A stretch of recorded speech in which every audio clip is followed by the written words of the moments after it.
Hello, and welcome to another episode of the Whitespark Local Update with me, Darren Shaw. And with me, Claire Carlisle. All right, and as usual, we're going to talk about the latest news and happenings and shakeups in the world of local search marketing. So, Anthony Higman on the LinkedIn, he says that he shares a screenshot and then I don't know why he did this. He links it over to Twitter and he's got like a video, but you could have just put the video on LinkedIn. But anyways, it's an AI overview that has a local map pack in the AI overview. This is I've been waiting for this because for the longest time, freaking Google's AI results were not incorporating the incredible wealth of data they have in their Google Business Profile database. It's like, what are you guys doing? Get together and figure this out because ChatGPT, they're coming for the crown. They've got a whole like map pack and local results, and people, ChatGPT is like, well, we could make these look like Google's local results, and they were doing a decent job of it. But related to this, also yesterday, Matt McGee shares a post also on LinkedIn, and he says that he can no longer trigger like a map and like a map pack style thing in ChatGPT. And I was like, well, that's weird. So I did some testing myself, and I couldn't do it either. I was like, come on, ChatGPT. Like I prompted, I was like, could you please show me all of these businesses you're suggesting on a map? And ChatGPT says, here's like a Python code to do it. And I'm like, what? No, I don't want to build my own map in Python. Can you just show me on a map? And so kind of fascinating because we were talking about this on the Near Media office hours. Huge shout out to Near Media. If you don't subscribe to their content and you don't join those office hours, I'm telling you, you are missing out. But we were talking about how, what is the real threat to Google's local search? And everyone agrees that, well, Google has the data and Google has a chance to really win if they can incorporate their Google Business Profile data into AI mode and AI overviews. And it looks like it's happening. And at the same time, ChatGPT is in the bed on the local. So I think it's really happening. And this is good news as they prepare to make AI mode the default. What do you think, Claire? Oh, I'm thinking many things. I just think it is a movable feast. So everyone is seeing different things at different times in different surfaces, in different LLMs. So I think we can get a little bit bogged down with the details of what we're seeing one day and what someone else is seeing one day.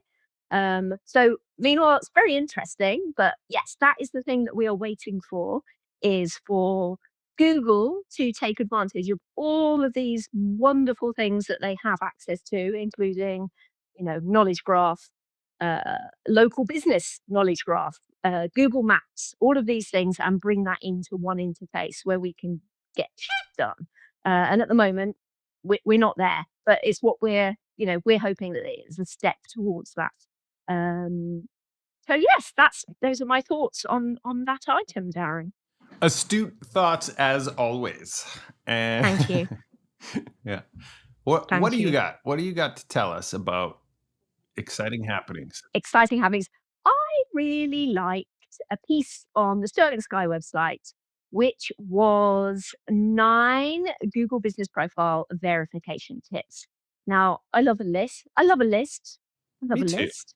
Who Yep. doesn't love a list? Listicle. It's classic content, but also just really useful tips on, you need to gather these little tips together and keep them in your master list of, these are all the things that I need to do when I'm looking for verification. So stuff that we already partly knew, but it is just nice to see them all together in one place. One thing that you did touch on, which is just like make sure that the foundational aspects of your business footprint are in place before you get verification. Be using a domain name email, use that email so you've got Google Analytics set up and Search Console, and then you have your citations sorted where Google will expect to see them. So basically, set all that up before you do your verification. So, um, top tips along those lines, but there's also other bits and bobs in there. So, a very worthwhile read, I would say.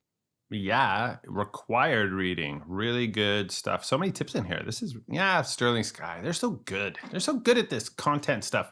And I was actually reading this and I'm thinking, is this what they mean by chunking? Because each of these seems so like I would assume I would expect them to be on top of this and they're like, aha, Darren, chunks. H1, H2, H3, H4. Do you know what I mean? It's they're like doing great. They're chunk masters, actually. I would call the Sterling Sky crew the chunk masters of local search. chunking makes me blow chunks. you're gonna you're gonna blow some chunks from anytime someone says chunking. Yeah. Or query fan out. Yeah, or query fan out. Yeah. Great job, Sterling Sky, on another fantastic chunky piece. Okay. Claudia Tomina, our friend, the brilliant Claudia Tomina, always sharing interesting stuff. So she shares something on LinkedIn. Apparently, that's the only place I go for content these days. But she shares Google's AI mode includes a feature that makes the experience much more convenient. You can pick a suggestion or even a few and keep asking questions about it. So she shares a little video of this and it's really cool. It's like, she's doing a localized search, she's getting the AI mode, and then she can check the businesses off and be like, tell me if these ones have these types of dishes, which is really cool. And so this is a great kind of first look at some of the enhancements and power we're going to get from AI being integrated into search. Hmm. I just think ChatGPT does not stand a chance in local specifically. It's like Google already has the data. Google's results are good. And I was saying this, it was like, we have Google Workspace. We don't really need to pay for ChatGPT. If Gemini is good, if AI results are good, that's like, why would I pay for ChatGPT? See you later, ChatGPT. I got everything I need right here at Google. I'm already paying for it. So I just kind of think ChatGPT is having its moment. It's growing, of course, but I think Google's going to catch up and crush them in the long term over the course of the next few years. That's my opinion. Do you think ChatGPT is still going to be the killer, the Google killer in 2 years, or do you think Google's going to crush ChatGPT? I don't know if it's the Google killer now. I think uh I think we're just at an interesting time, and I'm not going to do any crystal ball gazing, but we will come to in a moment one of the pieces that I was going to talk about, which is the idea that there are a lot of different LLMs and there are a lot of different agentic AIs. And just again, slinging all of your eggs in the Google basket, which is what is going to happen if we say Google is, the SERP results are all going to be great. There's so much more to AI and um, all of the tech. It's not just about the Google SERP. So, but in the context of understanding how our customers and potential customers search and how they surface information, then maybe Google will be the default. But when it comes to AI and us as marketers and what we do, then I think we do need to keep considering like alternatives because they're also different. Yeah, do you think there's any optimization differences? Like, okay, I want to optimize to rank in Google's AI results. I want to optimize to rank in ChatGPT's local results. Would you do anything differently? I think possibly I would, but until I am in a position where I would know that more than 0.05% of potential customers are actually using it. So at the moment, I will trust, what I'm doing is going in, monitoring different LLMs outside of Google for my branded, non branded, all parts of the journey for a potential customer. Am I surfacing? Is my client surfacing? What type of information? So I think it's interesting, but everything client leads and money and revenue and conversions are mostly coming via Google. So Yeah, and it's early days. It's hard to know, like, what is the difference? What would you optimize differently? And I think we're all just still trying to figure that out. good. All right. A real quickie, because we are talking about AI probably too much. And all of my posts are about AI. But anyway, on Get Stat, there's just a little post talking about AI overviews potentially moving down the SERP. And I was I'm not doing is it showing for everyone? Is this blah, blah, blah? I think it's just quite interesting because I would like that to happen because I know that AI mode could potentially be the future of what all of the Google search looks like.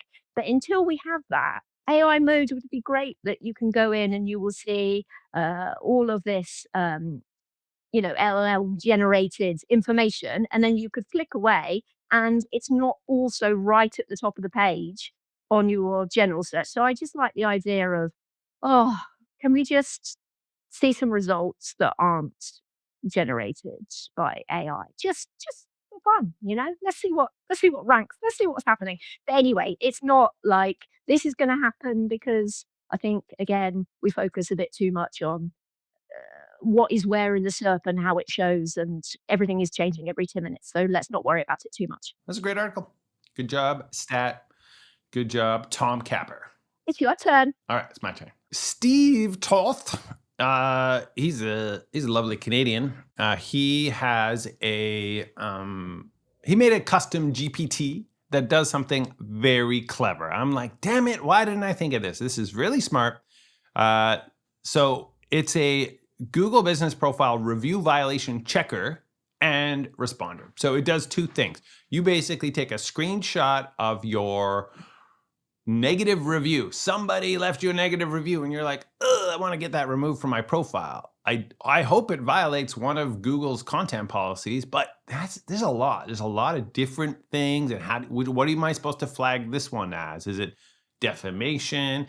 Is it, never had an experience at the business? So like the content of the review is generally what Google's looking at to determine if it violates the guidelines. Well, this custom GPT will do the thinking for you. We won't have to think at all in the future. Right? We'll just have a custom GPT for everything. We'll just be drooling and like floating around with our Starbucks. And so that's our future. And here's a glimpse into our future right now. So you do not have to look at all of the violation options. You can just paste your review into this, and it will tell you if it thinks that it's violating any of the guidelines. And so I tested it on 3 negative reviews that my client with 600 plus reviews has. And so I just went and dig into the bottom and found a few of those negative ones. And so 2 of them, it said, yeah, no, these are legit. Don't bother. Don't waste your time. And then one of them was like, well, you could try this angle. So I thought it was pretty cool. And then so it just kind of gives you a suggestion. So you can check that out. Steve Toth, SEOnotebook.com. If you are not subscribed to this, you are not living your best life. This is a fantastic, just the tips. Like this dude is always dropping really good stuff. And so you should definitely subscribe to SEOnotebook.com, Steve Toth, and check out the GBP review violation checker and responder. Okay. So I'm here with the Will Reynolds fan club so sorry, I'm so I'm also a boring. member of this fan club. Okay, we've got badges, we've got a Yeah. little card that goes in our wallet. Does it give us free entry to anything? I I'd love don't that. think so. No, I don't think so. Oh, okay. This one, okay, is called The 4 Types of AI Marketers, AI Minimalists to AI Builders. And Hmm. like all of the things that I like to read, it's really, really long and very in depth and Uh-huh. very clever. And so I sat there reading it because I wanted to talk to everyone about it. And I read it all and I loved it. And so, listen, this is without notebook LLM. This is my summary. Are you ready for it? I'm ready. Are you sitting comfortably? Oh, I've overplayed it now. It's not going to be a very good summary. One of the things like because it is so in depth and it's so interesting, And sometimes when I read things like this, it just makes me feel like an incredibly bad marketer. And I just think, oh no, I'm so at level one of my AI like knowledge. And sometimes you can like use that as a rod to beat yourself with and just think that, I'm no good and blah, blah, blah. But I want you to go and read it, but I don't want you to feel like that because I feel like I've said this before, you can't be good at absolutely everything, but it is probably quite important that we become at least reasonably good at this thing as marketers and in our day-to-day lives, delivering like our product and service, whatever that looks like. So apart from um, it just being so detailed, I really like the way that you can pull out examples of, well, these are some of the things that I should be thinking about using AI for. And these are some examples of what like maturity might look like in terms of using AI for my systems and processes and how to add value to the people you're working for. So anyway, that's my top level overview is um, don't give yourself a hard time if you feel like you're still at level one, but use this to give you an idea about how you could, just create some passion in yourself about using these tools to help you improve your systems and processes, to make yourself more employable, to stay employed, and to deliver more value. I can't believe you read such a long article. I struggle with I'm like, I need the like 7 sentences on LinkedIn for me to be able to absorb this information. But a massive article like this. Although I gotta say, I've been using Speechify. Have you tried this app? Speechify. No, no, what does it do? I get an article like this and I'm going to save it to Speechify. And then I'm going to be driving in my car and I'm going to go into Speechify and I'm going to be like, read this to me. And it doesn't sound like a robot is reading it to you. It actually does a great job of text to speech. And it sounds like someone's reading the article and you can adjust the speed, be like, read it to me faster. And so then it'll read it faster while you're driving or doing dishes or whatever. And so that's what I would do with an article like this. I would use Speechify and I would just listen to it. Fantastic. Well, thank you very much, Darren. Thank you very much, Claire. Always a pleasure chatting with you.